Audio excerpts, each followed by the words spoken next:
আজ 25শে নভেম্বর 2025।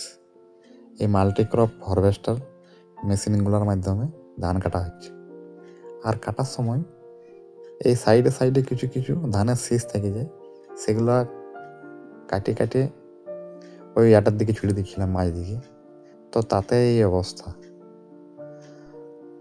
আর এই অবস্থার জন্যে সেই আমরা ভাবতে ভাবতে পুরানো দিনের সেই কথা মনে পড়ে গেল যে বাবা দাদুরা কত কষ্ট করে চাষ করত, আর আমাদের এইটুকুতে এই অবস্থা।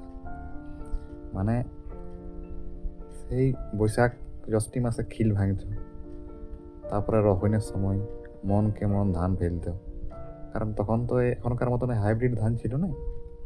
তারপরে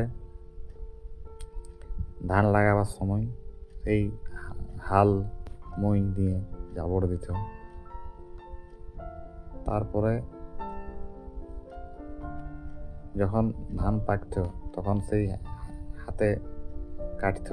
তারপরে অনেক ক্ষেতে প্রচুর যখন জল থাকতো এরকম, তখন সেগুলো আবার ধারে লেগে জড়ো করতো, এবং জড়ো করার পরে সেই গরুর গাড়ি কারার গাড়িতে গাড়িকে গাড়ি নিয়ে যায় খামারে রাখতো। খামারে রাখার পরে সেগুলো নামায় নিয়ে আবার ধানের করতো গাদা।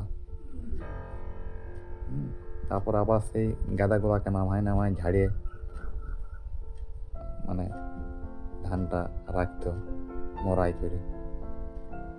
তারপরে যে পুয়াল গিলা থাকতো সেই পুয়াল গিলাতে আবার পুয়াল ডিং করতো, পুয়াল গাদা করা হতো।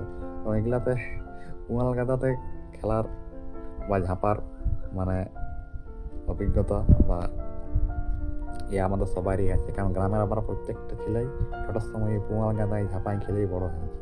কটা দিন পুয়াল গাদাতে উপরে ঝাঁপাতেই আর পড়ছে। সেই জন্য এখানে আমরা বিশেষ করে উল্ফা ডিবিবাজি দিতে মজা লাগতো।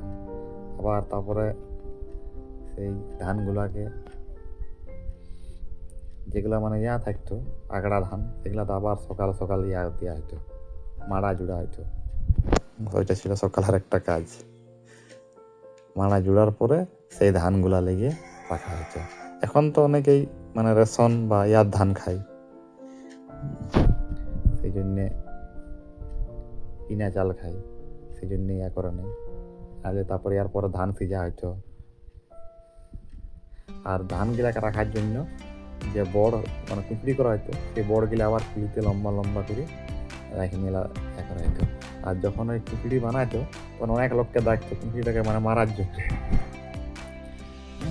তারপরে কুচড়িতে রাখে দেওয়া হতো।